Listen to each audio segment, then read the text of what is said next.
Well, Ball State University's College of Architecture and Planning has expanded its presence in Indianapolis. A new location is initially serving about 30 students in two academic programs, a Master of Urban Design and Master of Architecture. In our Eye on Education segment this week, Dean Dave Ferguson is here to explain Ball State CAP Indy's unique focus on comprehensive planning, design, and the building of cities, towns, and neighborhoods. And Dave, welcome to the program. Thank you, Gary. As we were talking off camera, Ball State's the College of Architecture's presence in Indianapolis is not new. You've been here since the early 2000s. Early 2000s, and we've been in several locations. And most recently, we were at the platform next to the city market, which we loved, but we needed more space.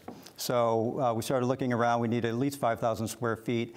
And it just happened that the former Angie's List campus was opening up, and it was an amazing fit for us. I want to talk about that, that space, but first of all, the whole idea of coming to Indianapolis with the College of Architecture and the program, what was really the initial idea behind it? Well, for us, there's nothing better than an urban laboratory. And so our students who come from many different fields across planning, architecture, landscape architecture, interior design, construction management, need a comprehensive kind of setting.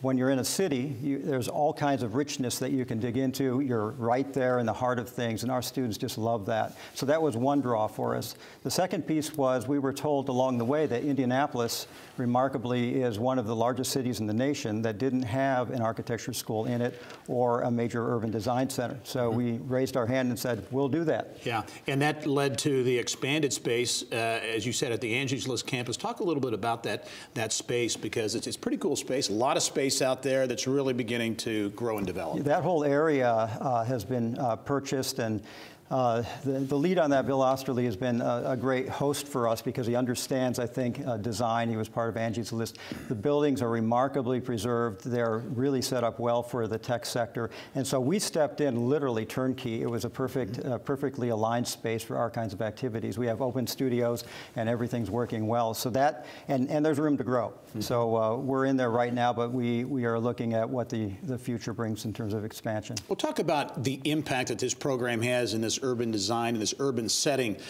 because really you could argue that it benefits the students, certainly, neighborhoods, the city, a lot of winners in this program. How does that play out? Our students love to work with real life problems and projects.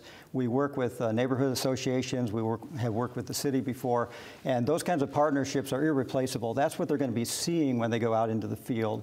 The other set of parties that benefit from this are the professionals and the design professionals in this area who have been really supportive of our program, but we provide them with internships, and we work with them on projects side by side.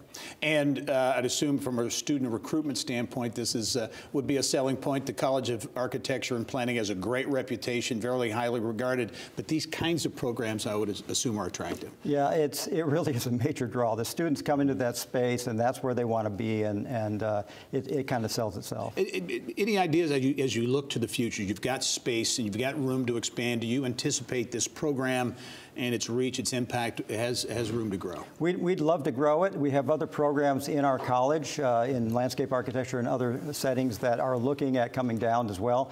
Our campus is reviewing what our presence might be in Indianapolis in a bigger way using this space, so corporate connections, et cetera, from some of our other colleges may be a possibility down the road. We're also talking to other educational groups that might be in the space, so that kind of gives it a flavor that stays consistent throughout it's a very large building that we're in. And again, quickly, this is part of a changing Near East Side of Indianapolis too, right? You're really beginning to see that happen. We love the neighborhood, and the neighborhood, I think, was really ready for this kind of activity, and so we're working with the neighborhood association, and urban design for that area will be one of the outcomes. All right. Dave Ferguson is Dean of the College of Architecture and Planning at Ball State University.